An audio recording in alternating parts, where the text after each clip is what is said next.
എല്ലാ ആളുകൾക്കും ഒരു പാഠമാണ്. പരിചയമില്ലാത്ത കുളത്തിലോ പുഴയിലോ കായലിലോ തോടുകളിലോ പ്രത്യേകിച്ച് ഇത്തരത്തിലുള്ള കടലിലൊക്കെ പോയിട്ട് കുളിക്കാതിരിക്കുക. Hi guys, welcome back. എല്ലാവരും എടുത്ത് ചാടുന്നത് കണ്ടിട്ട് പയ്യനും എടുത്ത് ചാടിയതാണ്. തിരിച്ചു വന്നത് ശവമായിട്ടാണ്. ആരാണുണ്ടായത്? കൂട്ടുകാരുണ്ടോ, കുടുംബക്കാരുണ്ടോ, അല്ലെങ്കിൽ അവിടെ നിന്ന് പരിചയപ്പെട്ട ആളുകളുണ്ടോ? ആരുമില്ല. കഴിഞ്ഞ ദിവസം സോഷ്യൽ മീഡിയയിലൊക്കെ ഒരുപാട് ട്രെൻഡിങ് ആയിട്ടുള്ള ഒരു നാച്ചുറൽ സ്പോട്ടാണിത്. നിങ്ങളൊക്കെ സോഷ്യൽ മീഡിയ വഴി കണ്ടതായിരിക്കും. അവിടെ നിൽക്കുന്ന സമയത്ത് തന്നെ ആ വേവൊക്കെ കാണുമ്പോൾ നമുക്ക് എടുത്ത് ചാടാൻ വേണ്ടിയിട്ട് തോന്നും. ചാടിക്കഴിഞ്ഞാൽ വലിയ അപകടം അവിടെ ഒളിഞ്ഞിരിപ്പുണ്ട്. അവസാനം ആ പയ്യൻ മരണപ്പെട്ടു ഗൈസ്. കുറച്ച് വൈകിട്ടാണെങ്കിലും ഇൻസ്ട്രക്ടർ എത്തുന്നു, ചാടുന്നു, പയ്യനെ കരക്ക് കൊണ്ടുപോകുന്നു. പക്ഷേ മരണത്തിന് കീഴടങ്ങേണ്ടി വന്നു. നമുക്ക് കാണാം. എല്ലാവരും ലൈക്ക് ചെയ്ത് കാണാൻ ശ്രമിക്കുക. എല്ലാ ആളുകൾക്കും ഒരു പാഠമാണ്. പരിചയമില്ലാത്ത കുളത്തിലോ പുഴയിലോ കായലിലോ തോടുകളിലോ പ്രത്യേകിച്ച് ഇത്തരത്തിലുള്ള കടലിലൊക്കെ പോയിട്ട് കുളിക്കാതിരിക്കുക. സോ നമുക്ക് നോക്കാം. ഈ ഒരു സ്പോട്ട് നിങ്ങളൊക്കെ ഫേസ്ബുക്കിലും ഇൻസ്റ്റയിലൊക്കെ ട്രെൻഡിങ് ആയിട്ടുള്ളൊരു സ്പോട്ടാണിത്. ചെറിയ കുട്ടികളടക്കം ഒരുപാട് ആളുകൾ എടുത്ത് ചാടുന്നു, നീന്തുന്നു, കരയിലേക്ക് പോകുന്നു. പക്ഷേ നിങ്ങളോട് പറയാനുള്ള ഒരു കാര്യമുണ്ട്, അത് ഞാൻ പറഞ്ഞുതരാം. ആ ഇൻസ്ട്രക്ടർ എത്തി.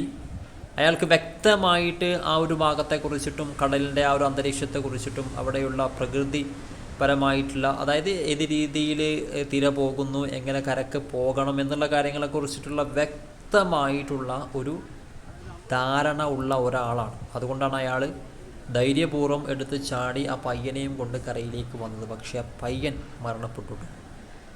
വെറും 21 വയസ്സ് പ്രായമുള്ള, ജീവിതം തുടങ്ങുന്ന ഒരു പയ്യൻ. ഒരു നിമിഷം ആവേശം മൂത്ത് എല്ലാവരും എടുത്ത് ചാടുന്നത് കണ്ടിട്ട് അവനും എടുത്ത് ചാടിയതാണ്. എന്തെങ്കിലും സംഭവിച്ചു കഴിഞ്ഞാൽ ആരെങ്കിലും എന്നെ രക്ഷിക്കാൻ വരുമെന്നുള്ള പ്രതീക്ഷയിലാണ് എടുത്ത് ചാടിയത്. പയ്യനക്ക് നീന്തലൊക്കെ അറിയാം. പക്ഷേ എല്ലാ സ്പോട്ടിലും നമുക്ക് നീന്തൽ അറിഞ്ഞത് കൊണ്ട് മാത്രം ഒരു പ്രയോജനമില്ല. കാരണം ഒരു വെള്ളത്തിൻ്റെ ദിശ ഏത് രീതിയിലേക്കാണോ പോകുന്നത് അതിനനുസരിച്ച് നീങ്ങിയിട്ട്, അല്ലാണ്ട് അതിന് ഓപ്പോസിറ്റൊന്നും എടുത്ത് നീന്തിയിട്ടൊന്നും ഒരു കാര്യമില്ല. അതിനൊക്കെ ഓരോ ട്രിക്ക് ഉണ്ട്, ടിപ്സ് ഉണ്ട്. അതൊക്കെ മനസ്സിലാക്കി, അതൊക്കെ എക്സ്പീരിയൻസിൻ്റെ അടിസ്ഥാനത്തിൽ മാത്രം നിങ്ങൾ എടുത്ത് ചാടിയിട്ട കാര്യമുള്ളൂ. അത്തരത്തിൽ ചാടിയതാണ്. പക്ഷെ ആരും രക്ഷിക്കാൻ വന്നിട്ടില്ല. കാരണം എല്ലാവരും സെൽഫാണ് നോക്കുക. കാരണം സ്വയം ശരീരത്തിന് എന്തെങ്കിലും അപകടം സംഭവിക്കുമോ നോക്കിയിട്ടാണ് ആളുകൾ മറ്റുള്ള ആളുകളെ രക്ഷിക്കാൻ നോക്കുള്ളൂ, അല്ലേ? ഈ പറയുന്ന ഞാനാണെങ്കിലും അങ്ങനെ ചെയ്യുള്ളൂ. പയ്യൻ മരണപ്പെട്ടു കേട്ടോ.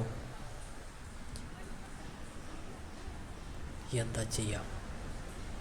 ഈ മഴക്കാലമായി കഴിഞ്ഞാൽ നമ്മൾ ഏറ്റവും കൂടുതൽ കാണുന്നതും കേൾക്കുന്നതുമായിട്ടുള്ള വാർത്തകൾ ഇത്തരത്തിലുള്ളതാണ്.